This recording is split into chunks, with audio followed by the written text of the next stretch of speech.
ماں اور باپ کی نعمت اللہ تعالیٰ نے عطا فرمائی ہے، اور یہ اتنی قیمتی دولت ہے کہ اس کا اندازہ ہم اس دنیا میں تو لگا ہی نہیں سکتے۔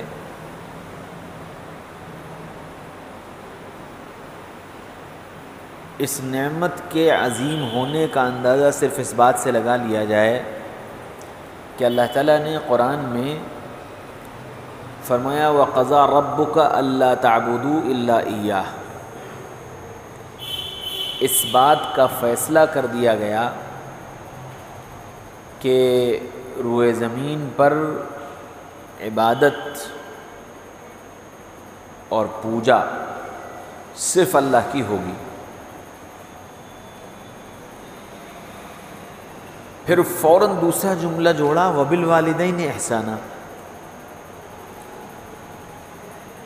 گویا یہ بتا دیا کہ جس طرح زمین پر اللہ کی عبادت کا فیصلہ کیا گیا، اسی طرح ماں باپ کے ساتھ احسان کرنے کا بھی اللہ نے فیصلہ کیا ہے کہ ماں باپ کے ساتھ احسان کیا جائے۔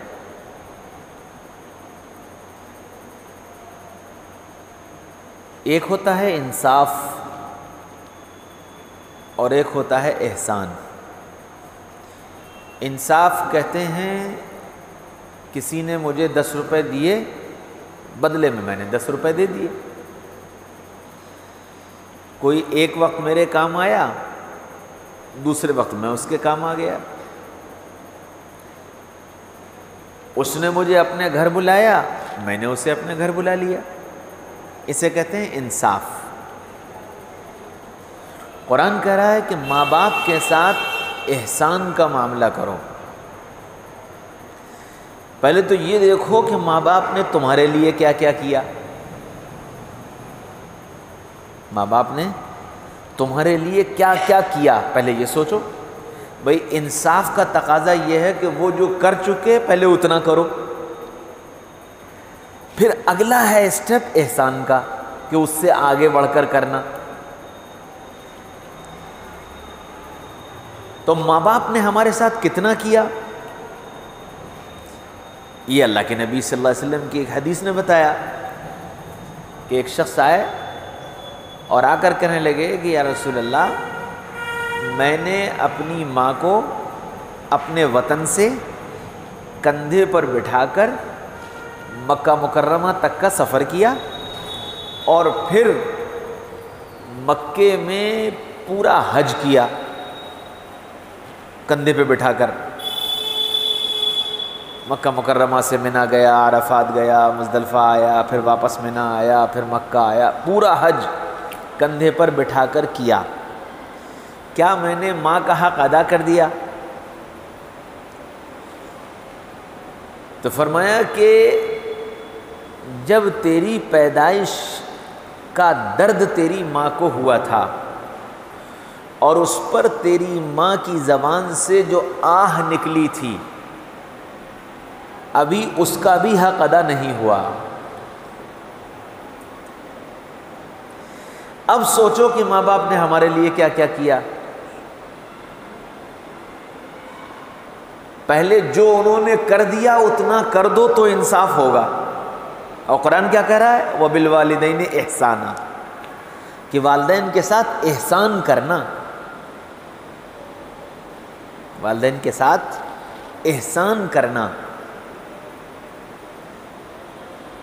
تو پہلی بات تو ہمارے ذہن میں یہی نہیں رہتا ہے کہ ہمارے ماں باپ نے ہمارے لیے کیا کیا کیا۔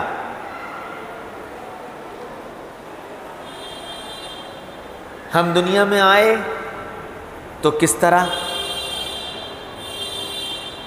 ماں نے، باپ نے ہماری پرورش کے لیے کتنے پاپڑ بیلے، کتنی کوششیں کی، کتنی محنت کی، کتنی مرتبہ راتوں کو جاگنا پڑا، کتنی مرتبہ ہم کو لے لے کر ڈاکٹر کے ہاں بھاگنا پڑا، کتنی مرتبہ ہماری ضدوں کو پورا کرنے کے لیے انہوں نے اپنے دلوں کو مارا، اپنی ضرورتوں کو روک کر ہماری ضرورتوں کو پورا کیا، بے شمار. اور اتنا سب کرنے کے بعد کبھی ماں نے اور باپ نے یہ نہیں کہا کہ بیٹا ہم نے تیرے لیے اتنا اتنا اتنا سب کچھ کیا، اتنی قربانی دی، اتنے مجاہدے کیے، اتنی تکلیفیں اٹھائیں، اتنی پریشانیاں اٹھائیں، اور سب کچھ بغیر کسی غرض کے کیا. ماں باپ نے ہمارے ساتھ جو کچھ کیا بغیر کسی غرض کے کیا، کوئی لالچ نہیں، ہم سے کوئی لالچ نہیں. جس زمانے میں انہوں نے ہمارے ساتھ سب کچھ کیا ہے بغیر کسی غرض کے کیا ہے. ہم کو تو آج کہیں نہ کہیں کوئی غرض ہوگی. ہم اگر اپنے ماں باپ کے ساتھ کچھ کر رہے ہیں تو شیطان کہیں نہ کہیں کوئی غرض پیدا کر دے گا. ابا کے پاس زمین بہت ہے، خدمت کر لو تو کچھ مل جائے گی، ہے نا. اماں کے پاس زیور بہت ہے، اگر اماں کو اپنے پاس رکھ لو گے تو پھر یہ سارا زیور اپنا. شیطان اس طرح کے خیالات دلوں میں ڈال دیتا ہے. ماں باپ نے ہمارے ساتھ جو کچھ کیا اس طرح کا کوئی خیال ہی نہیں تھا، تصور ہی نہیں تھا. جو کچھ ماں باپ نے ہمارے ساتھ کیا بغیر غرض کے کیا، اور پھر جو کچھ کیا کبھی اس کو جتلایا نہیں. ماں باپ نے ہمارے ساتھ جو کچھ کیا اس کو کبھی جتلایا نہیں کہ بیٹا میں نے تیرے ساتھ یہ کیا اور بیٹی میں نے تیرے ساتھ یہ کیا، کبھی جتلایا نہیں اور کرتے رہے.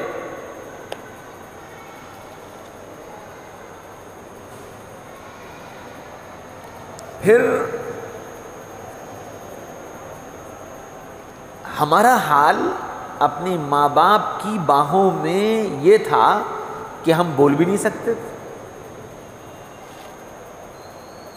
ہم کھا بھی نہیں سکتے تھے، ہم چل بھی نہیں سکتے تھے، ہم بیٹھ بھی نہیں سکتے تھے. اور ماں باپ ان سارے مرحلوں پر ہماری مدد کرتے رہے. ہم کو بٹھانا سکھایا، کھڑا ہونا سکھایا، چلنا سکھایا، بولنا سکھایا، کھانا سکھایا. ہمارے ساتھ اپنے قیمتی اوقات کو خرچ کیا.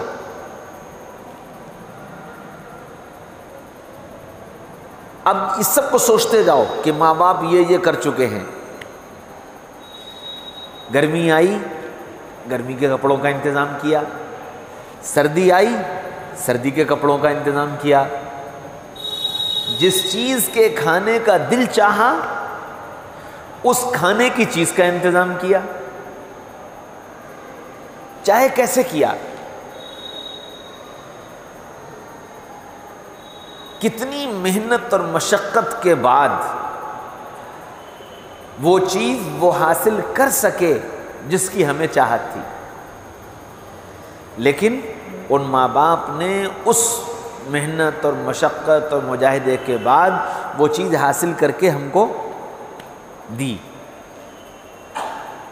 ہمارے کھانے کی چاہتوں کو پورا کیا، ہمارے کھیلنے کی چاہتوں کو پورا کیا. ان سب کو سوچتے جاؤ کہ ماں باپ نے کیا کیا کیا ہے. پھر ہماری تعلیم کا انتظام کیا. تعلیم پر پیسہ خرچ کیا، تعلیم پر نہ جانے کتنی بھاگ دوڑ کی، کتنی جگہ گئے، کتنی جگہ وہ اپنی ضروریات کو روک کر ہماری تعلیمی نظام کو آگے بڑھایا. علم حاصل ہو گیا ماں باپ کی قربانی پر. جس چیز کو ہم نے یہ کہہ دیا کہ نہیں یہ ہمیں پسند نہیں، تو ماں باپ نے اس کا بدل دیا.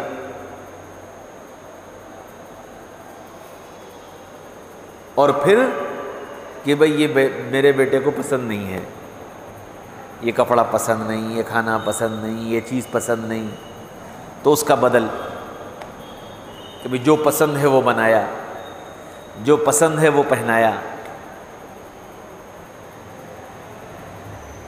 جیسی ضرورتیں سامنے آتی گئیں کہیں سے کیا، ان ضرورتوں کو پورا کرتے گئے، اور اس سب کے بعد کبھی احسان نہیں جتلایا، بلکہ کیا کہا کہ تم ہماری اولاد ہو، یہ تو ہمارا حق تھا کہ ہم تمہارے لیے یہ کرتے، ہم نے اپنی ذمہ داری پوری کی۔ پھر اس کے بعد شادی کا موقع آیا تو دسیوں گھر چھانے، اچھی سے اچھی لڑکی لانے کی کوشش کی، پھر شادی کے سارے اخراجات کیے، سارے انتظامات کیے، پھر رہنے کا انتظام کیا، یہ سب کیا ہے تو میں نے چند گنائے ہیں۔ اگر آپ اپنی زندگی کے 25 سال 30 سال کا جائزہ لیں گے کہ ماں باپ نے ہمارے ساتھ کیا کیا تو ساری رات لگ جائے گی۔ اب وہ سب ہم کر دیں تب پھر کیا ہے؟ انصاف ہے۔ جو کچھ انہوں نے کیا یہ سب ہم کر دیں تو بھی کیا ہوا؟ انصاف ہوا۔ اور اللہ کیا کہہ رہا ہے؟ احسان، کہ ماں باپ کے ساتھ احسان کرو۔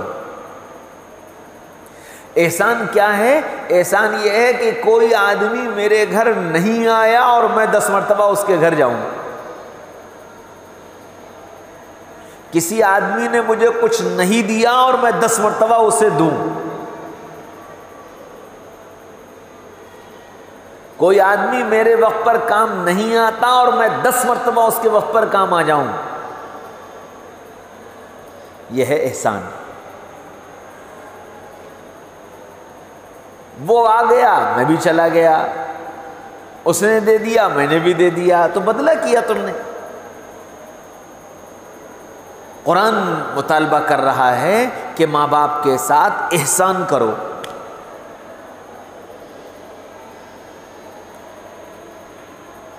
پھر آگے دوسری بات فرمائی، اما یبلغن عندک الکبر احدہما او کلاہما، کہ تمہارے ماں باپ جب دونوں بوڑھے ہو جائیں، بڑھاپے کو پہنچ جائیں، یا دونوں میں سے ایک، فلا تقل لہما اف، تو پھر ظاہر بات ہے کہ جب وہ بوڑھے ہو جائیں گے تو تم جوان ہو جاؤ گے، جب وہ بوڑھے ہو جائیں گے تم جوان ہو جاؤ گے، وہ کمزور ہو جائیں گے تم طاقتور ہو جاؤ گے، وہ مدد کے محتاج ہوں گے اور تم مدد کرنے والے ہوگے۔ اس وقت جب ایسی کنڈیشن آ جائے کہ وہ کمزور ہو جائیں، وہ محتاج ہو جائیں، وہ تمہاری مدد کے محتاج ہوں، ان کو تمہاری ضرورت ہو، فلا تقل لہما اف، اس وقت تم ان سے اف مت کہنا۔ اچھا یہ بات کیوں کہی اللہ تعالیٰ نے؟ اللہ تو اللہ ہے نا، جانتا ہے ہمارے تمہارے سب کے حال کو، جانتا ہے ہماری فطرت کو، جانتا ہے۔ فطری بات ہے کہ جب ماں یا باپ یا کوئی بھی بوڑھا جب بڑھاپے کی حد میں داخل ہو جاتا ہے تو قرآن کی زبان میں وہ واپس بچپنے کی طرف لوٹ جاتا ہے۔ بوڑھا اور بچہ، سب لوگ کہتے ہیں نا بوڑھا اور بچہ برابر، وہ بچپنے کی طرف لوٹ جاتا ہے۔ اور جیسے ہم بچپن میں ضد کرتے تھے اب وہ بوڑھا ضد کرے گا،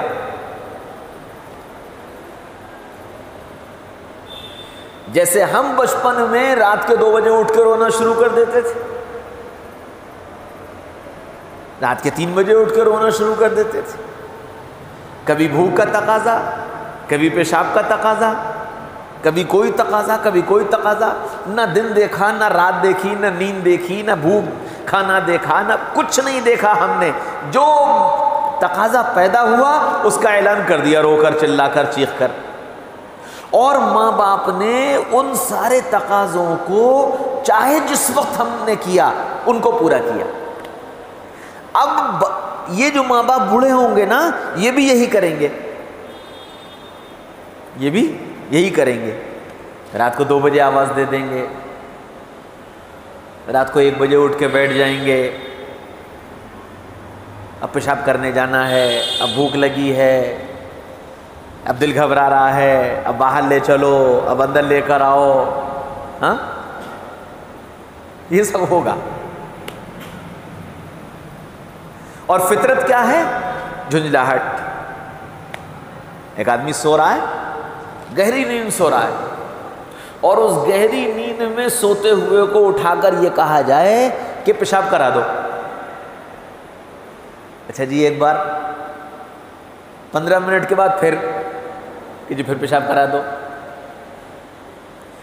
پھر اچھا بھوک لگی ہے کچھ کھلا دو۔ فطرت ہے کہ جھنجھلاہٹ آئے گی، اور کیا کہے گا؟ نہ تو خود سوتے ہیں اور نہ ہمیں سونے دیتے ہیں۔ یہ فطرت ہے۔ قرآن اس فطرت کو جانتا تھا، اس لیے کیا فرمایا؟ وَلَا تَقُلْ لَهُمَا اُفٍّ، کہ تم ان کو اف بھی مت کہنا، وَلَا تَنْهَرْهُمَا، اور ان کو جھڑکنا مت، غصہ مت کرنا، غصہ مت کرنا۔ آج وہ معذور ہو گئے تو ان کو تمہارے سہارے کی ضرورت ہے۔ وہ خود بیت الخلا نہیں جا سکتے، تم کو پکڑا کر لے جانے کی ضرورت ہے۔ ایسا ہوگا، سب کچھ کر دو گے اور پھر اس کے بعد نہیں۔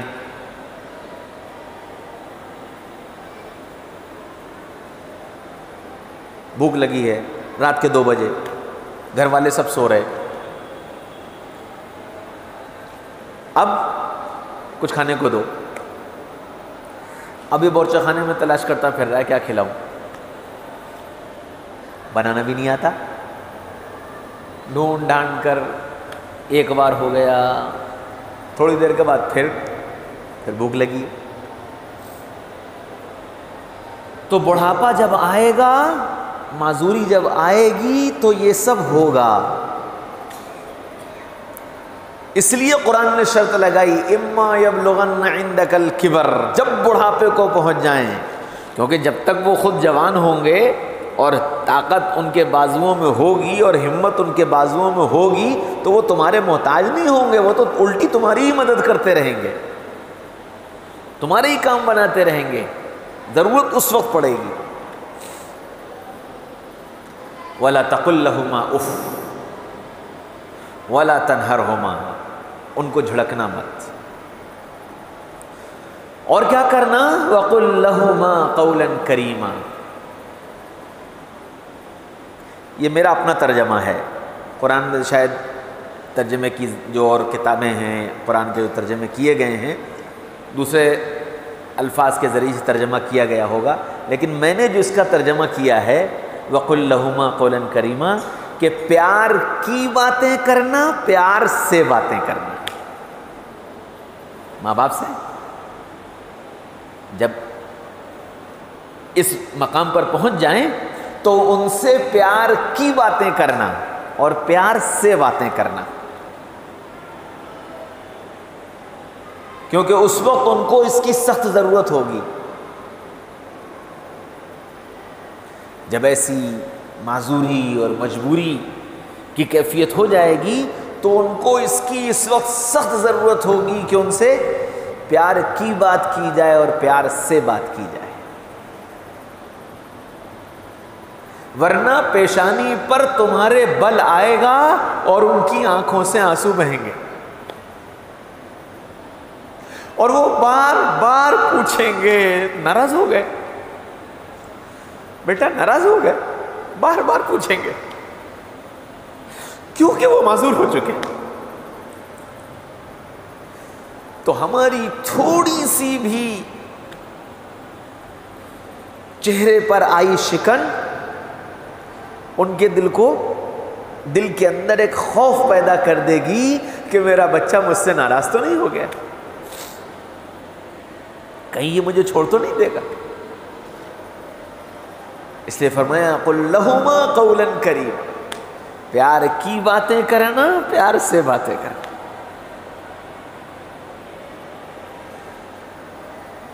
قرآن ہماری اور آپ کی نفسیات سے خوب واقف ہے۔ وَاخْفِضْ لَهُمَا جَنَاحَ الذُّلِّ، کیونکہ اب تم طاقتور ہو گئے ہو اور بازوؤں میں طاقت ہے، جیب میں طاقت ہے، پیسہ ہے اور بازوؤں میں بھی طاقت ہے،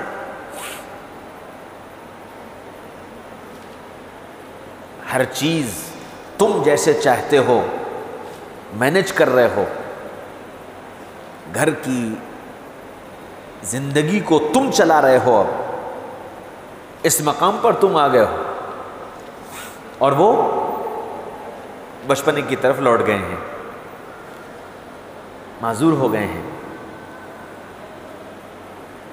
تو نتیجہ کیا ہوگا کہ مزاج میں حکومت آ جائے گی، میرا گھر میرا نظام، میرا گھر میرا نظام، میرا پیسہ میرا انتظام۔ یہ فطری بات ہے کہ اب میں جیسے چاہوں گا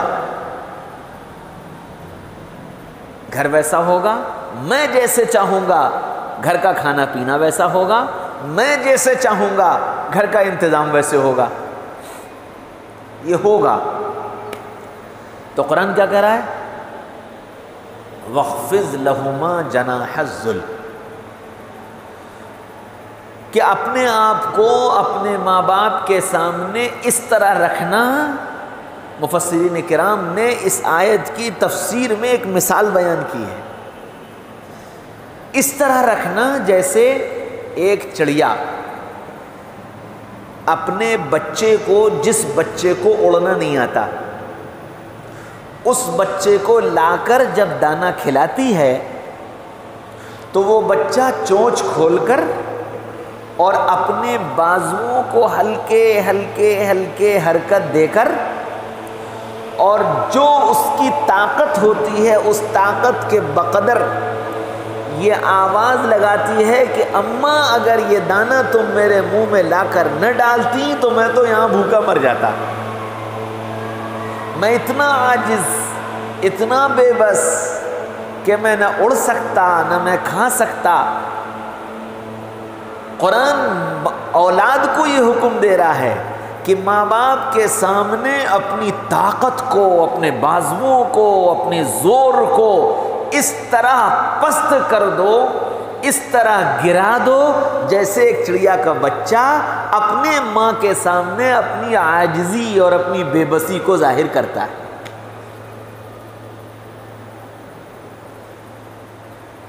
اور پھر آخری کام یہ بتایا وَقُلْ رَبِّ ارْحَمْهُمَا كَمَا رَبَّيَانِي صَغِيرًا، پھر اللہ سے یہ دعا کرو کہ اللہ جیسے انہوں نے بچپن میں ہمارے ساتھ بغیر کسی غرض اور لالچ کے ہم پر رحم فرمایا، ہماری دیکھ بھال کی، ہم پر ترس کھایا، اے میرے رب تو بھی ان کے اوپر رحم فرما دے اور ان پر ترس کھا لے۔ یہ قرآن نے ہم کو بتایا ہے کہ کیسے ماں باپ کے ساتھ ہم کو رہنا۔ اچھا جی، اب دو مرحلے آتے ہیں۔ ایک زندگی تو وہ ہے جہاں ماں باپ بھی دیندار ہیں، اولاد بھی دیندار ہے، گھر کا ماحول بھی دیندار ہے، کسی نہ کسی درجے میں وہاں یہ ساری چیزیں مینج ہیں، اولاد بھی وہ کر رہی ہے جو شریعت کا حکم ہے، ماں باپ بھی اس طرح آگے بڑھ رہے ہیں جس طرح شریعت کا حکم ہے، اور ایک اچھا نظام دینی اعتبار سے گھر کا بنا ہوا ہے۔ کچھ گھر ایسے ہوتے ہیں کہ ماں باپ دیندار ہیں، اولاد بے دین ہے۔ کچھ گھر ایسے ہوتے ہیں کہ اولاد دیندار ہے، ماں باپ بے دین ہے۔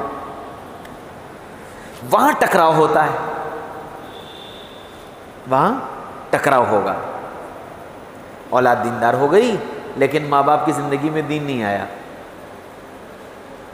سیدنا ابوبکر صدیق رضی اللہ عنہ ایمان لے آئے اور ابا ایمان نہیں لائے۔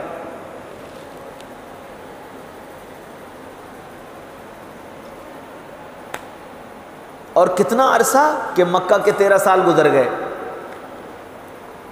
ابا ایمان نہیں لائے، یہاں تک کہ پھر بدر کی جنگ ہو گئی۔ اب جب بدر کی جنگ ہو گئی تب اللہ کے رسول صلی اللہ علیہ وسلم کے پاس ابوبکر اپنے ابا کو لے کر کے آئے، یا رسول اللہ یہ میرے ابا ہیں، آپ ان کے لیے دعا کر دیجئے کہ اللہ انہیں ایمان دے دے۔ اللہ کے رسول نے دعا کی اور ابا نے ایمان قبول کر لیا۔ تو وہ تو اللہ کے رسول تھے اور وہ ابوبکر کے باپ تھے، تو ظاہر بات ہے۔ تو ایسے حالات بہت ہوں گے، کہیں ماں باپ دیندار ہوں گے اولاد بے دین ہوگی، کہیں اولاد دیندار ہوگی ماں باپ بے دین ہوں گے۔ کہ اب اس میں شریعت نے ہم کو بتایا کہ اولاد دیندار ہو اور ماں باپ کی زندگی میں دین نہ ہو تو کیا کریں۔ فرمایا کہ وہ کام جو شریعت نے حرام کر دیے، شریعت نے جن کاموں کو حرام کر دیا ان میں تو ماں باپ سے صلح نہیں کرنی، اگر وہ ناراض بھی ہو جائیں کہ نہیں یہ تو اللہ کا حکم ہے، میں اللہ کا حکم نہیں توڑ سکتا۔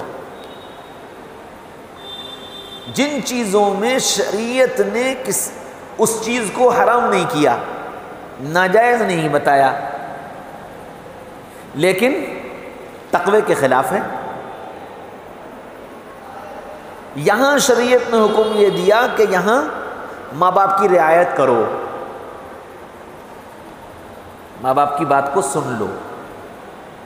یہاں تک کہ فرمایا کہ تمہارے ماں باپ مشرک ہوں، کافر ہوں، ایمان نہ لائیں تو فرمایا کہ تم ان کے ساتھ احسان کرتے رہو، تم ان کے ساتھ احسان کرتے رہو۔ اب آپ بتاؤ کہ مشرک و کافر تو پھر آخری اسٹیج ہو گئی نا، اس سے نیچے کی جو اسٹیج ہیں تو ظاہر بات ہے، معلوم یہ ہوا کہ ماں باپ کیسے بھی ہوں ہمیں احسان کرنا ہے، ہمیں ان کے ساتھ احسان کرنا ہے۔ کہنا ماننے کی بات یہ ہے کہ شریعت کے مطابق ہوگی بالکل مانیں گے، شریعت کے خلاف ہوگی تو محبت سے سمجھا دیں گے کہ یہ اللہ اور اللہ کے رسول کے طریقے کے خلاف ہے، اس لیے میں اس کو نہیں کر سکتا۔ باقی اماں آپ کی بات سر آنکھوں پر، ابا آپ کی بات سر آنکھوں پر۔ جیسے ماں باپ کی زندگی میں دین نہ ہو اور بچہ دیندار بن جائے، اب وہ داڑھی رکھنے کا ارادہ کرے تو ماں باپ ہی روکتے ہیں، ماں باپ ہی روکتے ہیں، کہتے ابھی سے ملا بن جائے گا، ابھی کیا ضرورت ہے، شادی ہو جانے دو، پھر دیکھ لینا لڑکی نہیں ملے گی۔ کہ اب ایسے مرحلے پر ماں باپ کو یہ سمجھانے کی ضرورت ہے کہ ابا اماں رشتے آسمانوں پر ہوتے ہیں اور اللہ نے جہاں مقدر کر رکھا ہے مل کر رہے گا، اور رشتوں میں داڑھی کا کوئی دخل نہیں۔ کیوں؟ کیا دنیا میں داڑھی والوں کی شادی نہیں ہوتی؟ سب کی ہوتی ہے۔ سمجھانے کی ضرورت ہے کہ یہ میرے نبی کی سنت ہے اور میں نبی سے پیار کرتا ہوں، میں نبی کے طریقے کے خلاف نہیں کر سکتا۔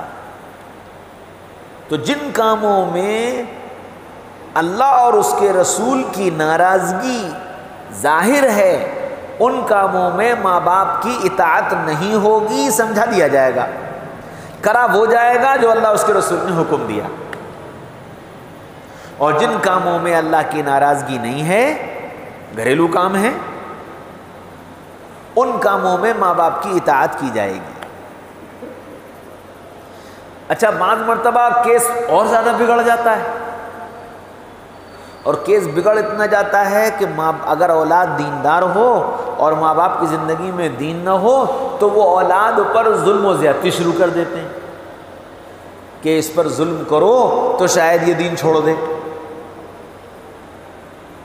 اس کو کاروبار میں حصہ نہ دو، اس کو زمین میں حصہ نہ دو، اس کو مکان میں حصہ نہ دو، اس کو یہ کرو، اس کو یہ کرو، تو شاید یہ دین کو چھوڑ کر واپس آ جائے۔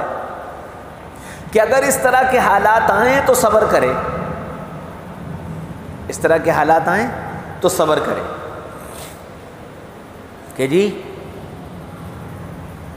رازق اللہ ہے اور جو میرے مقدر کا ہے مل کر رہے گا، میرے مقدر کا مجھ سے کوئی چھین نہیں سکتا۔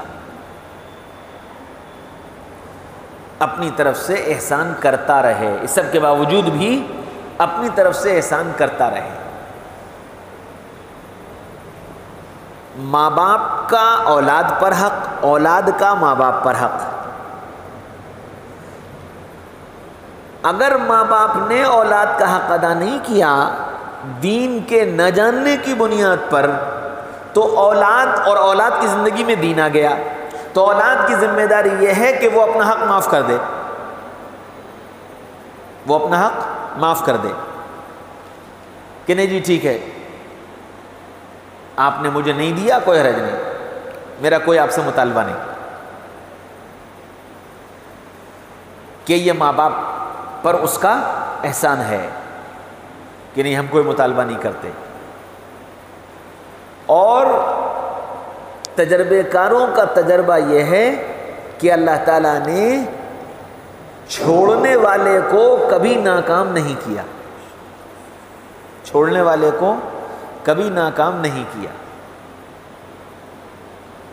ایک بات۔ دوسری بات، اللہ تعالیٰ نے ماں باپ کے خدمت گزار بچوں کو اللہ نے کبھی محروم نہیں کیا، کہ جو ماں باپ کے خدمت گزار ہوں، ماں باپ کے اطاعت گزار ہوں، اللہ نے ان کو کبھی محروم نہیں کیا۔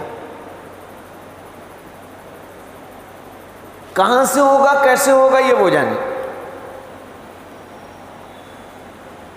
پھر اللہ کے نبی صلی اللہ علیہ وسلم نے ماں باپ کا مقام بتایا، یہ تو قرآن ہے، قرآن نے بتایا ماں باپ کے ساتھ کیسے رہو۔ پھر اللہ کے نبی صلی اللہ علیہ وسلم نے ماں باپ کا مقام بتایا، فرمایا کوئی آدمی صبح اٹھ کر ماں باپ پر محبت بھری نگاہ ڈالے، کچھ نہ بولے، کچھ نہ کھلائے، کچھ نہ پلائے، صبح اٹھ کر ایک محبت کی نگاہ اپنے ماں باپ کے چہرے پر ڈالے اور ان کو دیکھ کر خوش ہو، فرمایا کہ صرف اس نگاہ کی برکت سے اللہ اسے مقبول حج عمرے کا ثواب دیں گے، اللہ اسے مقبول حج عمرے کا ثواب دیں گے۔ پھر اللہ کے نبی صلی اللہ علیہ وسلم نے فرمایا کہ ماں کے قدموں کے نیچے تمہاری جنت ہے، اور اس جنت کا دروازہ تمہارے باپ کے قدموں کے نیچے ہے، کہ ماں کی اطاعت اور باپ کی اطاعت۔ اللہ کے نبی صلی اللہ علیہ وسلم نے ماں کے حق کو 3 گنا بتایا۔ ایک صحابی آئے، کہنے لگے یا رسول اللہ میرے اوپر ماں کا حق ہے یا باپ کا حق ہے؟ فرمایا ماں کا۔ کہ پھر اس کے بعد ہاں میرے اوپر سب سے زیادہ حق کس کا ہے؟ آپ نے فرمایا ماں کا۔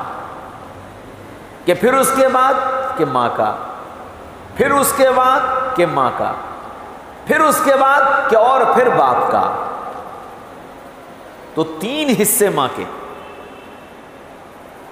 اور اولاد جب طاقتور ہو جاتی ہے نا، بڑی ہو جاتی ہے، سمجھدار ہو جاتی ہے، تو باپ سے تو پھر بھی کہیں نہ کہیں ڈر جاتی ہے. اماں کو نوکرانی سمجھنے لگتا ہے.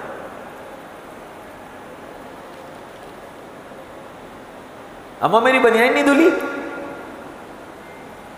اماں میرے کپڑے نہیں دھلے، اماں روٹی نہیں پکائی، اماں انڈا نہیں بنایا، اماں یہ نہیں کیا، اماں وہ نہیں کیا. کہ جب طاقتور ہو جاتا ہے تو ماں کو نوکرانی سمجھنے لگتا ہے. اور اللہ معاف فرمائے، اب تو حالات یہاں تک پہنچ گئے کہ جب وہ طاقتور ہوا اور شادی ہوئی تو یوں کہتا ہے اماں ابا اب تم ٹھکانہ کہیں اور دیکھ لو. اللہ کا بہت بڑا کرم احسان ہے، بہت بڑا کرم احسان ہے کہ مسلمانوں میں اب بھی کسی نہ کسی درجے میں ماں باپ کا خیال موجود ہے. ورنہ دنیا کے ملکوں میں، اور اب تو ہمارے ملک میں بلکہ ہمارے شہر میں بھی وردھ آشرم کھل گئے جہاں بوڑھوں کو لے جا کر رکھ دیا جاتا ہے کہ اماں اب تم بوڑھی ہو گئی ہو وہاں رہو، ابا تم بوڑھے ہو گئے ہو وہاں رہو. الحمدللہ ملک کے، اپنے ہندوستان کے بہت سارے ورد آشرم کی رپورٹ ہے. اللہ کا شکر ہے کوئی مسلمان ماں باپ نہیں ہے وہاں، اللہ کا شکر ہے.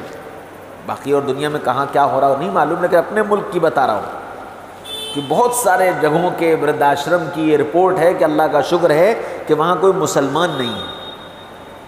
لیکن تیزی سے حالات اسی طرف جا رہے ہیں کہ ماں باپ کی خدمت کرنے کو تیار نہیں ہے. ابھی چند دن پہلے ماسٹر آبا صاحب کا فون آیا تو انہوں نے ہماری والدہ کی خیریت پوچھی. ہم نے بتایا کہ والدہ کی طبیعت بہت خراب ہے. تو آبا صاحب نے ایک جملہ کہا، کہنے لگے کہ ان کی خدمت کی ذمہ داری تمہاری ہے، تمہاری بیوی کی نہیں. ان کی خدمت کی ذمہ داری تمہاری ہے، تمہاری بیوی کی نہیں. اس لیے اس ذمہ داری کو خود اٹھانا، بیوی کے ذمہ مت کرنا. ہم شادی کے بعد یہ سمجھتے ہیں کہ ہماری اماں کی خدمت کی ساری ذمہ داری ہماری بیوی کی ہے کہ وہ کرے. ایک صحابی ہیں حضرت نعمان ابن بشیر رضی اللہ عنہ،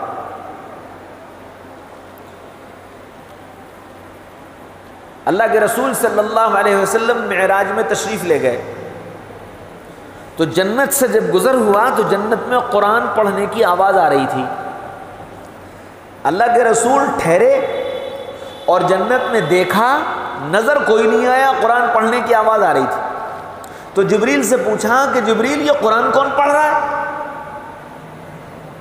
فرمایا یا رسول اللہ یہ قرآن جنت میں نہیں پڑھا جا رہا ہے، قرآن پڑھا تو زمین پر جا رہا ہے، سنا جنت میں جا رہا ہے. تو جبریل زمین پہ تو سینکڑوں ہزاروں پڑھ رہے ہوں گے، آواز تو ایک کی آ رہی ہے. فرمایا یا رسول اللہ یہ آپ کے صحابی نعمان ابن بشیر کی آواز ہے. تو اللہ کے رسول نے پوچھا کہ نعمان ابن بشیر کی آواز جنت میں کیوں سنی جا رہی ہے؟ فرمایا یا رسول اللہ نعمان اپنی والدہ کے بڑے خدمت گزار ہیں. نعمان اپنی والدہ کے بڑے خدمت گزار ہیں. معراج سے اللہ کے رسول واپس تشریف لے آئے. اب نعمان کو بلوایا، نعمان تمہارا قرآن تو جنت میں سنا جاتا ہے. یا رسول اللہ کس لیے؟ کہ جبریل نے یہ بتایا ہے کہ نعمان اپنی ماں کا بڑا خدمت گزار ہے۔ تو نعمان تم اپنی ماں کی کیسے خدمت کرتے ہو؟ نعمان تم اپنی ماں کی خدمت کیسے کرتے ہو؟ کہنے لگے یا رسول اللہ میں اپنی ماں کے سر میں کنگھی خود سے کرتا ہوں، بیوی سے نہیں کرواتا، اور میں اپنی ماں کے کپڑے خود دھوتا ہوں، بیوی سے نہیں دھلواتا، اور یا رسول اللہ میں اپنی ماں کی روٹی خود بناتا ہوں، بیوی سے نہیں بنواتا، اور میرے گھر میں باندیاں ہیں، نوکرانیاں ہیں، لیکن اپنی ماں کی آواز پر میں خود اٹھ کر جاتا ہوں، نوکرانی کو نہیں بھیجتا، اور جب میرے ماں کے کپڑے گیلے ہو جاتے ہیں تو ان کو پریشانی نہ ہو اس لیے یا رسول اللہ میں ان کے کپڑے لے کر ہوا میں بھاگتا ہوں تاکہ جلدی سوکھ جائیں۔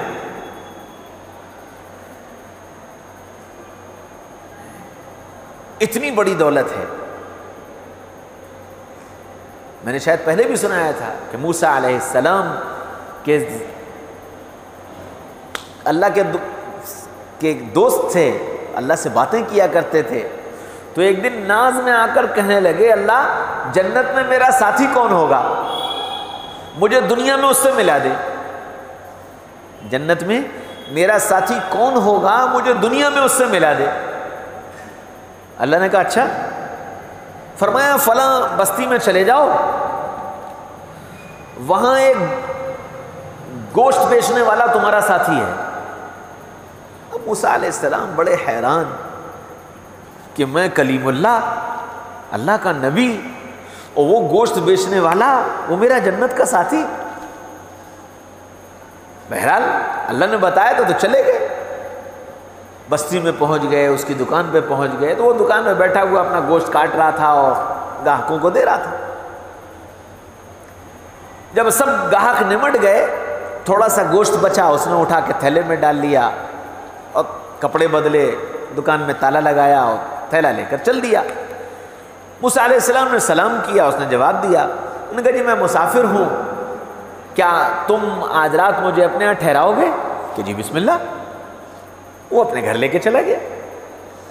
اب موسیٰ علیہ السلام اس کے گھر پہنچ گئے، اس نے موسیٰ علیہ السلام کو بٹھا دیا اور پھر جلدی سے چولہا جلایا، کھانا بنایا، اور پھر اندر سے بستر لے کر آیا، باہر بستر بچھایا، اور پھر گودی میں ایک بڑھیا کو لے کر کے آیا اور لا کر بستر پر لٹا دیا، اور پھر کھانا لے کر آیا، پانی لے کر آیا، پھر اس بڑھیا کو اپنے سینے سے لگا کر بٹھایا اور لقمہ بنا بنا کر کھلانے لگا، یہاں تک کہ ماں کا پیٹ بھر گیا۔ اس نے منع کیا تو اس نے پانی پلایا، ان کا منہ صاف کیا اور ان کو لٹا دیا۔ اب جب وہ لیٹنے لگی تو وہ کچھ بولنے لگی جو سمجھ میں نہیں آیا۔ موسیٰ علیہ السلام یہ سب دیکھتے رہے، سمجھ میں نہیں آیا، ایک بار، دو بار، تین بار۔ تو موسیٰ علیہ السلام نے اس نوجوان سے پوچھا کہ نوجوان یہ کون ہے؟ کہ یہ میری ماں ہے۔ اچھا تو تم نے کھانا کھلا کر جب اسے لٹایا تو یہ کچھ بول رہی تھی، کیا کہہ رہی تھی؟ تو وہ نوجوان کہنے لگا اجی ماں جو ٹھہری، کہ پھر بھی جی میں نے کہا نا ماں جو ٹھہری، کہ پھر بھی کہہ کیا رہی تھی؟ عجیب سٹھیا گئی ہے، کچھ کچھ بولتی رہتی ہے، کہ پھر بھی کچھ تو کہ میں کیا بتاؤں؟ اب میں اس کو کھانا کھلا کر، پانی پلا کر، اس کا کام کر کے جب اسے لٹاتا ہوں اور اس کو آرام مل جاتا ہے تو یہ کہتی ہے اللہ تجھے جنت میں موسیٰ کا ساتھی بنا دے، اللہ تجھے جنت میں موسیٰ کا ساتھی بنا دے۔ بھلا تم ہی بتاؤ کہاں ہوں میں اور کہاں موسیٰ؟ ماں جو ٹھہری کہاں